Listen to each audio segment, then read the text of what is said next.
Poverty is really the driving factor leading women to become engaged in small-scale dealing or transporting drugs.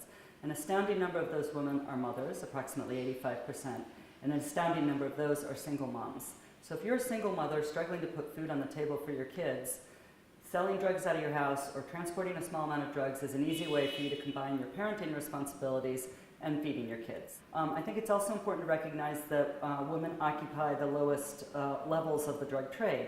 So they are the easiest to capture, to be detained, and they're easily replaced. So as a result, we have a disproportionate number of women in jail for drug offenses as compared to men, and that rate is growing at an alarming rate. And now that women are increasingly being incarcerated, their incarceration is leaving a void in the people who are the primary caretakers of children in the community. So it's having a very significant impact on our communities when we now, at an alarming rate, are increasing the incarceration of women.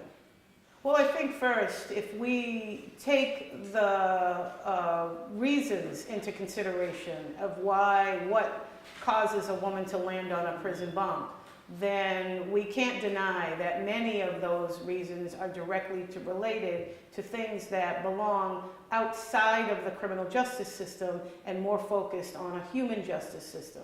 Those things such as housing and food and the ability to work and to provide a dignified, sustainable living for themselves and their children. Now we really need to move to the point of making reforms, and some of the most basic reforms are decriminalizing drug use and the possession of drugs for personal use. Nobody should go to jail for using drugs. We need to reform drug laws. We need to have sentencing policies that are proportionate with the crime that was committed. And that means distinguishing between high, medium, low-level offenses, distinguishing between violent and nonviolent offenses, that sort of thing. And we also need to seriously consider alternatives to incarceration. There are so many people in jail who just shouldn't be there. There are so many other ways that we can be providing support services to people who get involved in the drug trade so that they can get on a new path and have lives with dignity.